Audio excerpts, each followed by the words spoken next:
Ladies and gentlemen, welcome back to the Hemi Hustlers YouTube channel. It's a beautiful day today. We're going to get straight into it. We're building an engine today. It's time. Beautiful custom grind.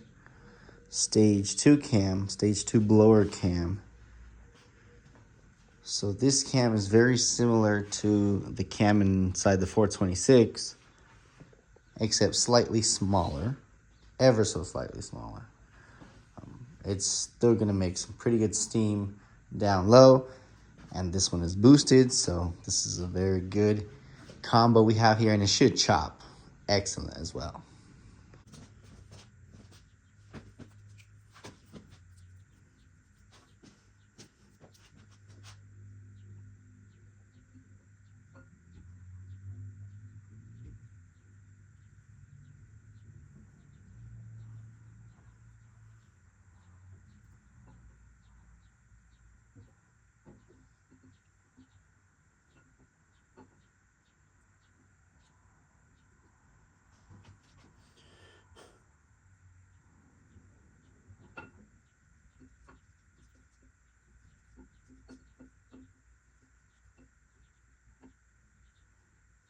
Let me screw down.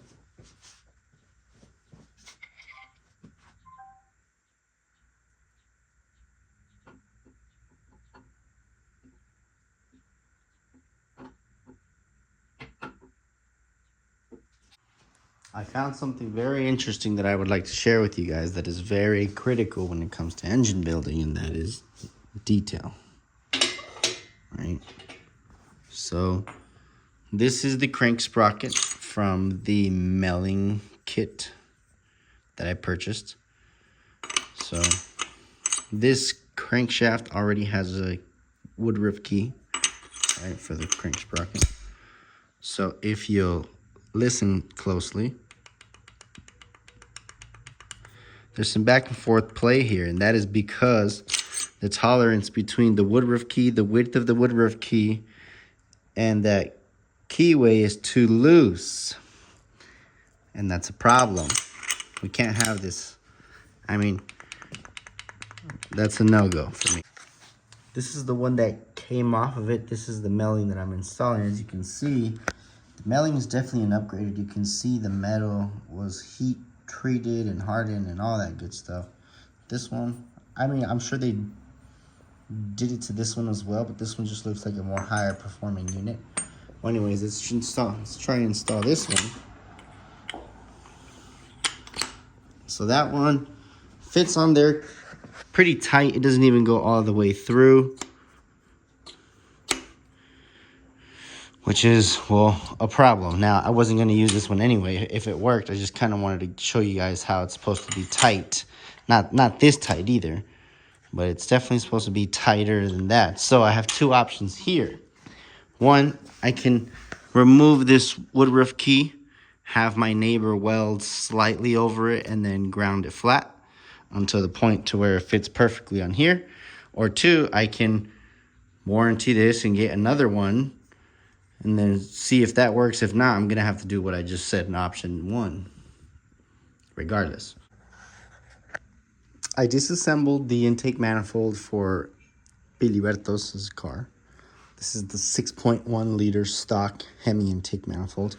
You can kind of tell the intake runners have been massaged a little bit. You know, it's had some porting, some ever so slightly, but it's almost like whoever ported this, it was their very first time porting. It was their first day on the job type stuff. And well, I'm very glad we're doing this. Right, here's some more evidence that it was massaged a little bit. You know,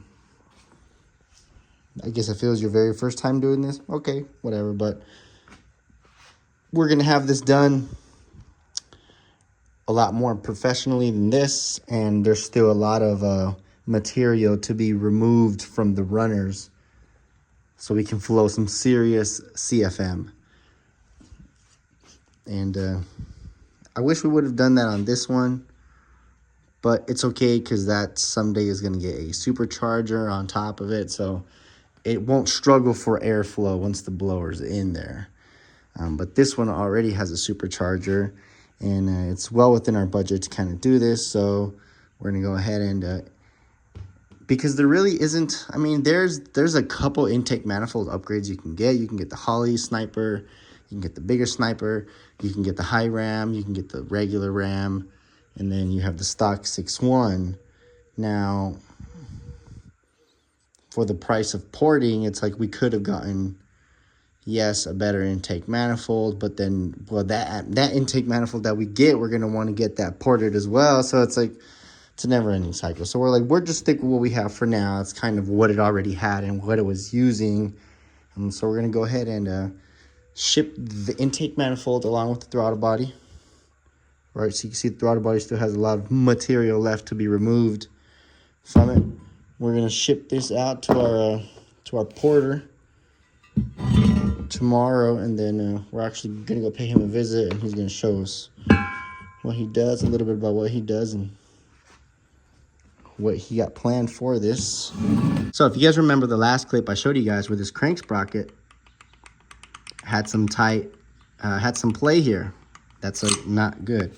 So I went ahead and ordered a new one from Melling, because I was like, well, you know, this has to fix it. Tight.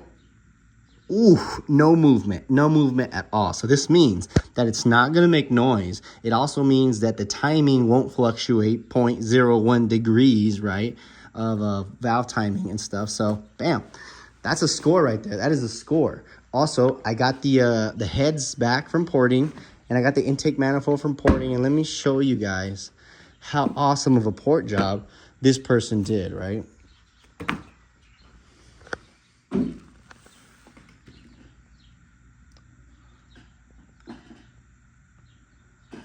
I was being sarcastic, by the way. This is actually a terrible job. So it's ported down up in there, but then in here it's not ported, so that kind of defeats. Remember, if you guys remember, somebody had already been in here, tried porting it. It wasn't the porter that I hired to port it afterwards, right? That was another porter. So what he did is ported these, and then ported kind of the inlet over here, and that's about it, right? I mean, me personally, if I was a porter, I would have just made sure this whole thing was perfect. Even if that was somebody's previous work, I would have made it perfect. I would have made it perfect. I would have polished all this so perfect. I would have even milled and resurfaced these decks right here. Everything. I mean, everything would have been so good, guys. Everything would have been so good. So the intake manifold, he did a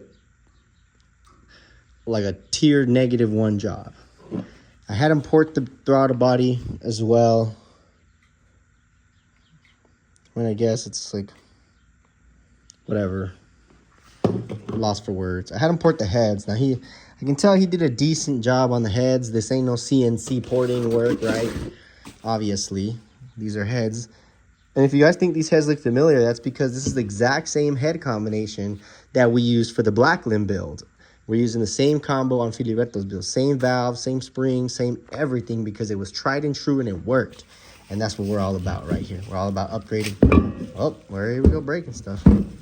So, well, I'll show you guys when I open this. I don't want to open it because there's a lot of dirt. But the heads were ported as well. Now I'm going to put the phone down for 1 second. 1 second. Hold on.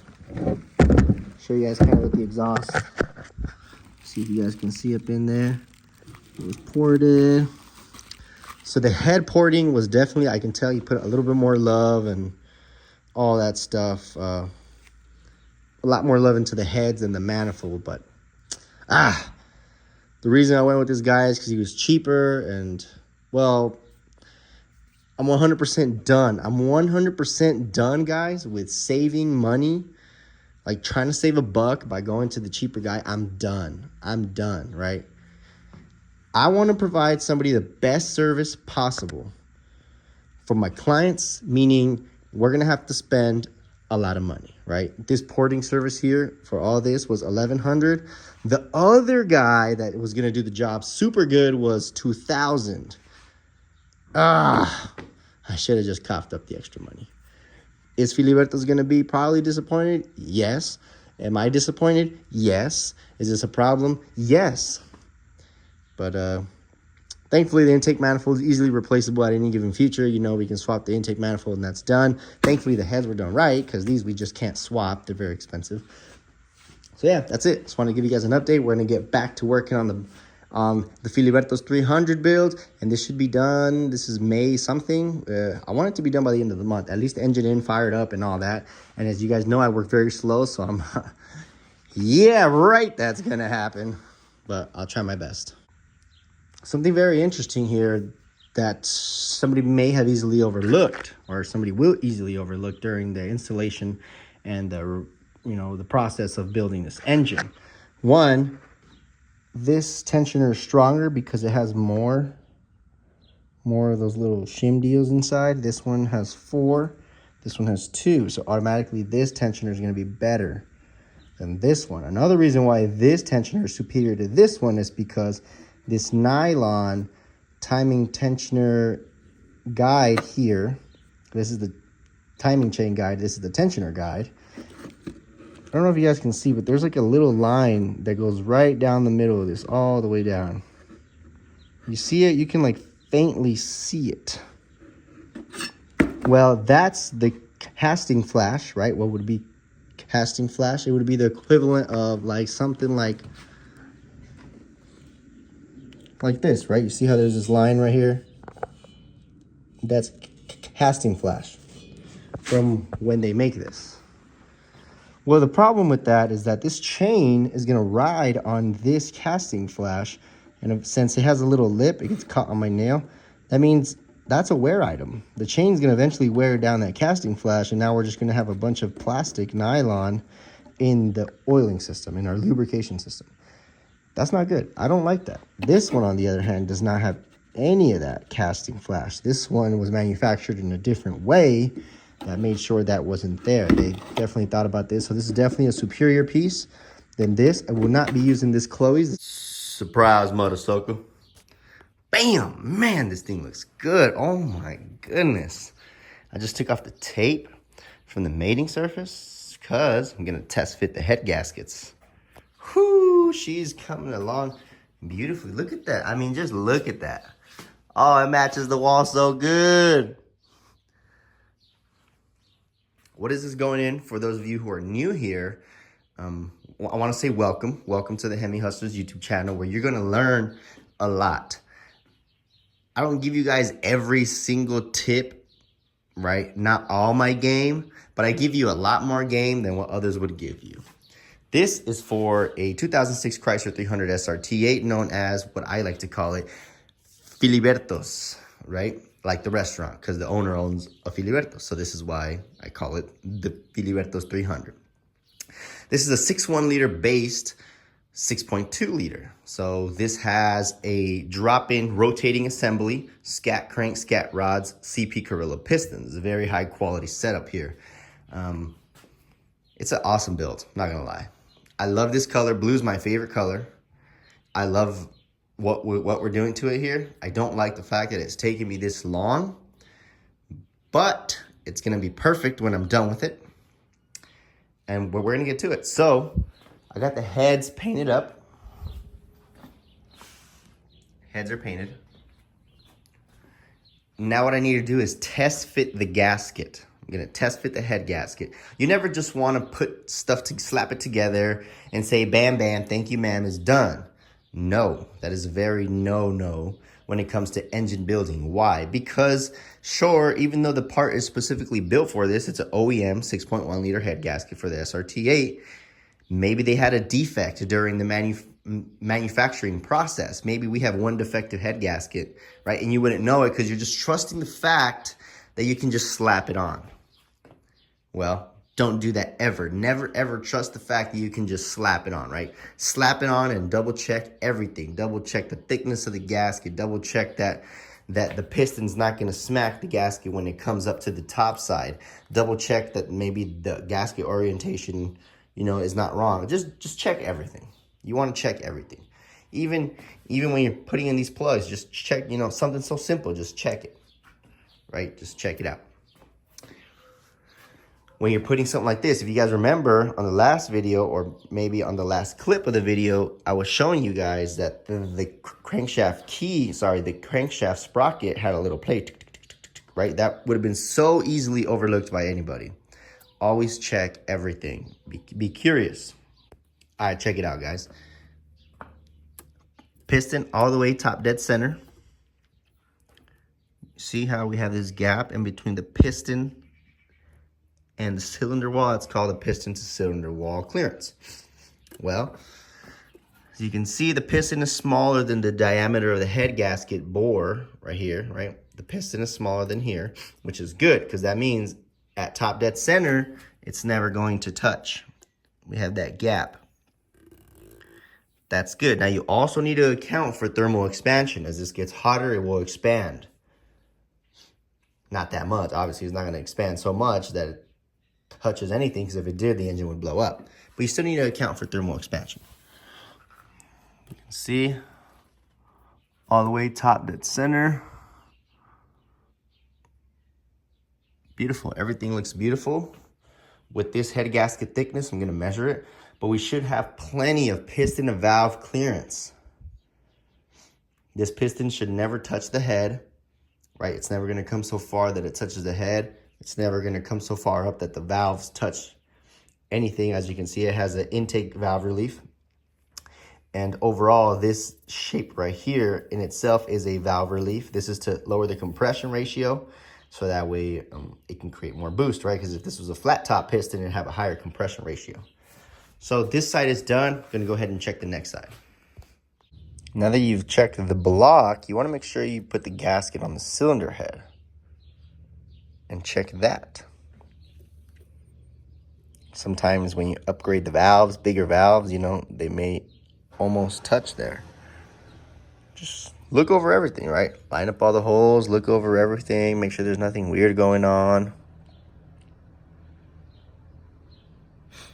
As far as I can see, everything seems to be okay. So I'm gonna go ahead and say these gaskets, I no longer need to check them. They are checked.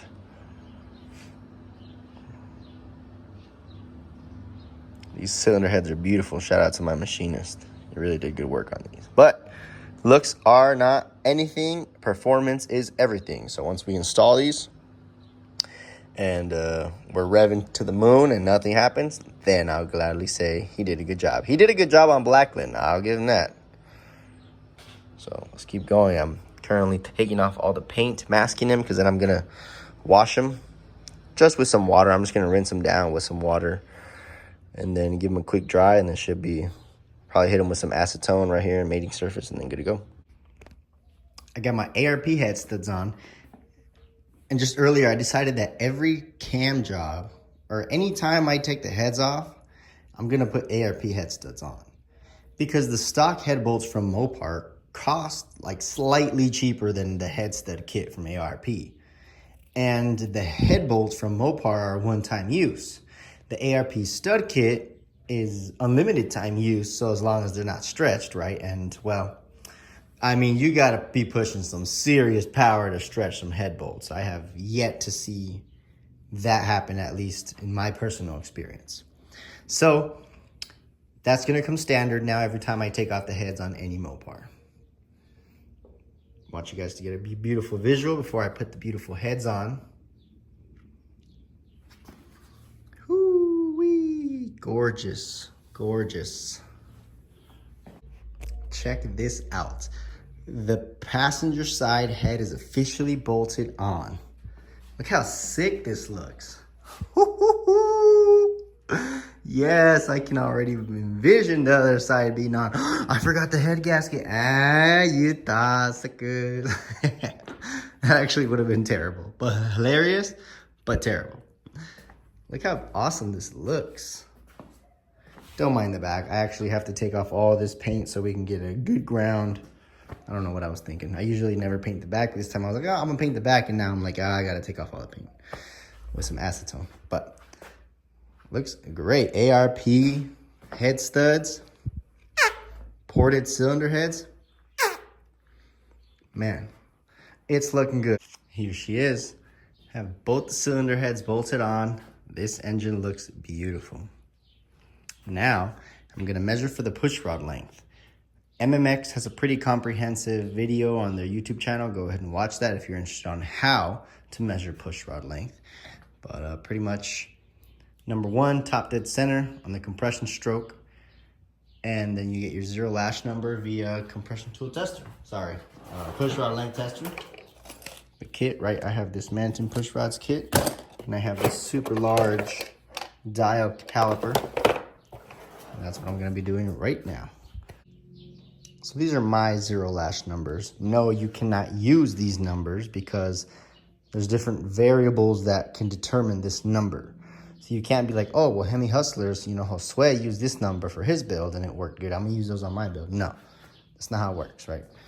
Everything takes into account the deck height, how much the cylinder head was resurfaced, the thickness of the gasket, etc. Right? There's so many factors at play, spring height, everything. I mean, I'm no expert, but I know there's a lot of factors that play into this. So this is what I got. This is my zero lash number. So this isn't even going to be the ultimate number. We still need to factor in the preload, right?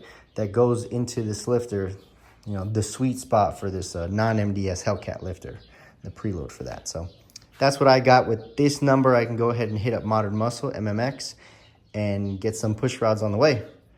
And that's it for this. Oh, look how sick my engine stand is. It's a rotisserie chicken.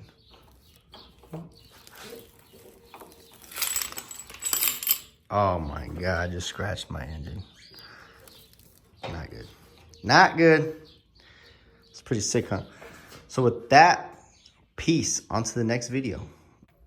What's up, ladies and gentlemen? It's a beautiful day here at the Hemi Hustlers Proving Grounds. I just received some parts in the mail, and by just a couple days ago. And let's unbox them together. Let's go ahead and see what's up. I got here some Manifold push rods. And in the background, let's see, right there, there's a box. Right there. That's the balancer. Ooh. I'll flip this camera around, show you guys what I'm working with here. Dun, dun. Shout us out on Instagram at Manifold_pushrods. If I do that, am I gonna get a free set of push rods? Alrighty. Damn, okay. These are some nice pieces of steel.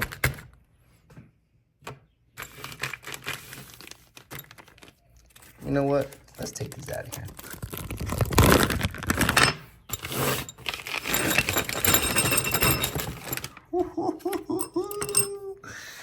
Check it out in the sun. 0.083 watt, Modern Muscle Extreme, 7900s. These are nice pieces. Beautiful. That's an exhaust. The intakes are shorter. Right? Everybody knows this about the Hemi, and if you don't, now you do. If you don't know, now you do. Now you know. Totally botched that. Yep, these are beautiful push rods. Let's go ahead and, I'm just going to go get right into it. I'm currently street tuning this Ram that I did some repairs on that the other guys sucked it up, but beepity boppity boo. The camera angle is everything. Dum-dum, give me some gum-gum. It's all about the camera angle, guys. The men already know it's all about the camera angle. Anyways, let me show you my shaft.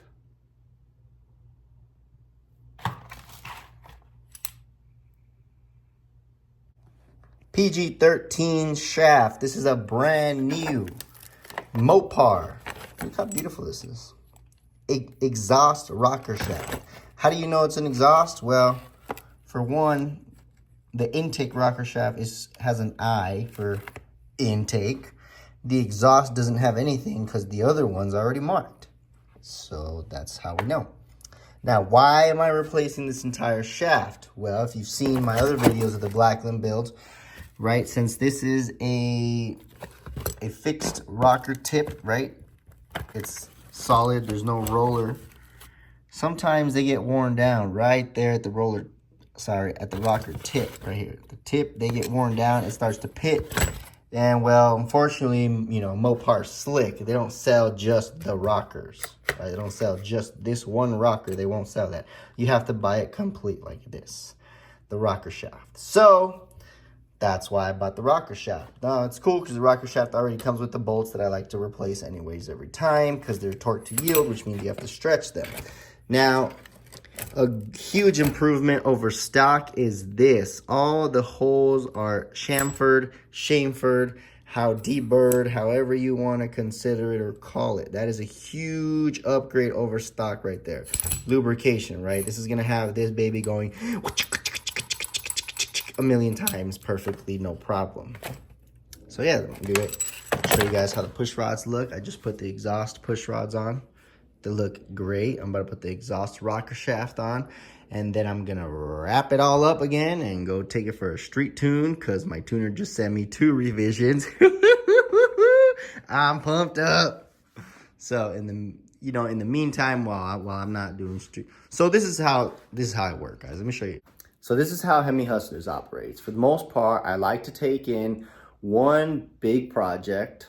You know, like a build, what would be considered to me a build engine, right? Engine, that's a big project to me, for me. And then alongside of the big project, I like to take in one small job, something relatively quickly that'll make money and, you know, in and out type situation.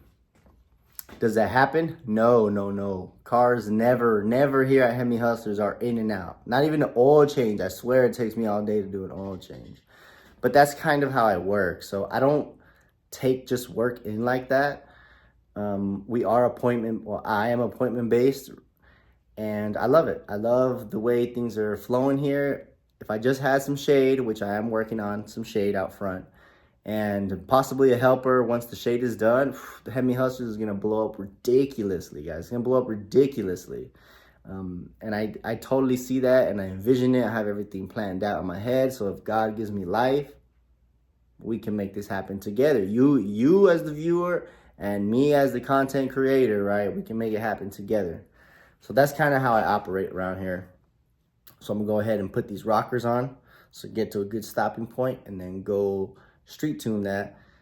She's gonna be sick, guys. It's gonna be sick. I'll make a whole video on this Ram once it's all said and done, show you guys kind of what's going on with it, etc. But yeah, let's keep going.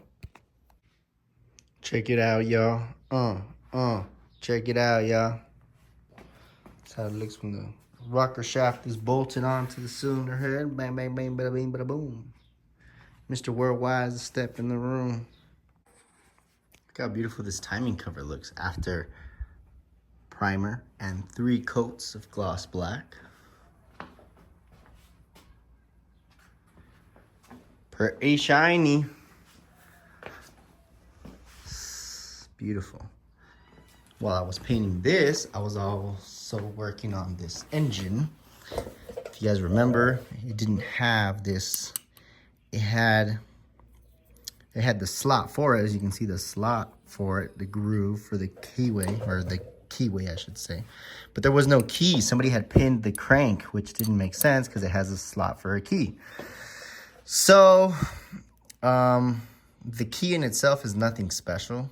So I went to Napa and I got some 3/16 stock, key stock, right? And I kind of measured it to how I wanted it to be, and what I did is with the wire wheel, I kind of took off the galvanization, or since this steel is galvanized, right? I took that layer of galvanize off so that way it's the true thickness of what the metal should be and nothing potentially flakes off. So then I deburred the edges, right? Deburr all the edges, and then I put some Loctite, and then I bam, sandwiched that baby in there. So now this is gonna work perfectly with our ATI Super Damper. Let's go ahead and unbox this. I got this from Summit Racing the other day. Ooh, returns? We're not returning this, ever. Instructions, we don't We don't need that. Stickers, we need that. Dear customer, we don't need that. Whoa, 60th anniversary? What? Wait, how long has this product been on the shelf that it has this sticker on it? 2021? Is nobody buying these up, or what? Am I the only one buying these? Probably am. Ooh, we have our hardware. Okay. We have the hub. This is called. Come on. The hub is pretty dirty. I gotta make sure I wash the hub. This is what. So you see that keyway right there. That's the one that's gonna slide over our keyway that I just installed, right? And then this is the shell. This is the part that has all the active damper features. Whoa, this is a beautiful piece. Yes, billet. Love billet. So now, why is this important? Why is this damper important? Well, right there. It eliminates torsional crankshaft harmonics. It prevents oil pump timing chain and timing belt failures. It improves power and torque. There you go. You have it. So once this timing cover is dry, probably in a couple hours, I'm going to go ahead and slap that on, put the oil pan on, and then we're going to go ahead and put this super damper on. Man, she's going to look beautiful. It's going to look almost like Blackland, but Blackland, the engine combo was all black. This is blue with black, with some more blue, with some silver. It's going to look clean. It's going to look crisp. We're getting there. I was mocking up the windage tray to put the gasket and the oil pan on. Look how beautiful the oil pan looks. And I was like, you know what? Actually, I'm going to hold off on that. I want to put this damper hub on first. Because since I did install this keyway, right? This thing will ever focus. Since I did install that keyway, here behind, in front of the oil pump, behind the cover, there's the keyway. What I'm going to do is I'm going to put this on first. So one, I can watch the hub bottom out onto the oil pump drive. And two, so if that keyway for whatever reason moves while I'm trying to press this on, I can put a screwdriver back here to press up against it so it doesn't slide back. So yeah, I went ahead and, even though this is a brand new unit, I degreased it. It was disgusting. It was gross. The soap, the bubbles were dark. Now, I washed it. I mean, look how crispy that looks. Hard anodized, black, looks amazing. So now, what I'm gonna do is I'm gonna put a little bit of lubrication. Usually I wouldn't lube this because this is a press fit, so you don't wanna lube it, right? Because then it could potentially slip. But since this has a keyway here, I can lube the surrounding areas because I know it's never gonna slip because it's locked in on that key. All right. Let's do this. This damper hub went on beautifully. See, it's all the way through. It's bottomed out. I went ahead and replaced the damper bolt because, well, this one's nothing physically wrong with it except for, you see right there, these grooves, the splines. Well, that's to hold the washer up, right? And look what the washer does not do. It doesn't hold itself up. So for some reason, like, that's been worn down enough that this washer doesn't hold itself up anymore. That's like, nah, that's sketchy to me. So got a brand new bolt from Mopar. Slapped her on in. Now she needs all is a little dot right there stating that it's tight with the Ugga-Duggas. Yeah, I Ugga-Dugga this on, by the way. It's probably like 150 foot-pounds-ish, if I had to say a number. 150 to 200 foot-pounds is probably what the spec is. I just hit it with some red Loctite, a bunch of it, and my half-inch Milwaukee until I heard the right amount of Ugga-Duggas, and then torque to spec. So now I can focus on putting the oil pan on. Now that I know all this is cherry, let's put the oil pan on. Man, my sheep are crying right now. I'm gonna go feed them real quick. Bah! The dampers on. Man, these ATI dampers are gorgeous. Like, I don't know. There's cool billet raw finish dampers and with slick designs, but the ATI damper is unmatched. It's unmatched.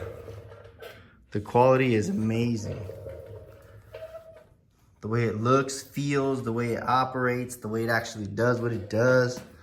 I mean, it's amazing. I will be using ATI super dampers on every single build I do ever, all the time. I mean, this is my go-to right here.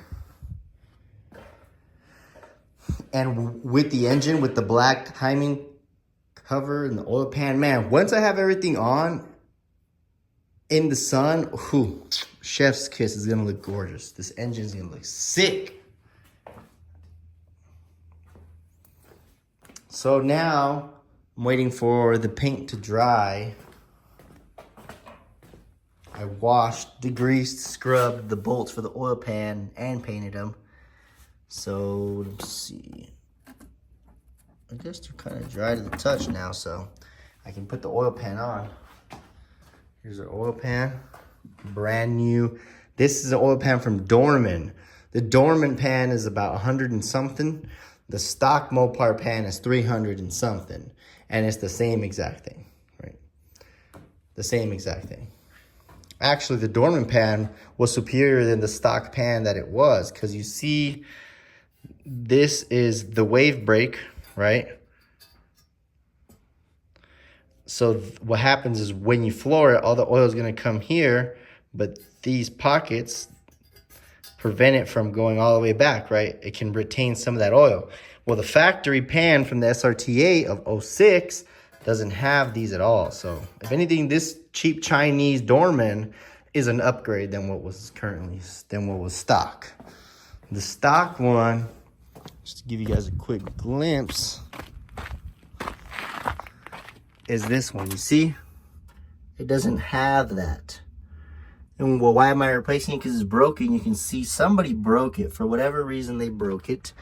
And they drilled and tapped a hole on the side, like an oil return for a turbo or something along the lines of that. So I was just like, man, I'm not using this pan. The one I got from Dorman is superior. Now you've seen it. But I'm sure if you were to order an OEM Mopar pan, I'm sure it's updated, so you'll get the one like the Dorman that I have over there from Mopar for 3 times the price. But it'll say Mopar on it, so I mean, that's, you know, it won't say China. Big dog. I got the oil pan on. Them's is 20s right there. Right here, it looks like the paint wasn't sticking on a little too good in this area. But man, everywhere else. Whew, my goodness. Look at this. Look at this. Let's give it an old rotisserie twist. Let's give her the old rotisserie twist here. If I'm breathing heavy, mind your business, okay? The good old rotisserie twist. Bam! Oh my gosh.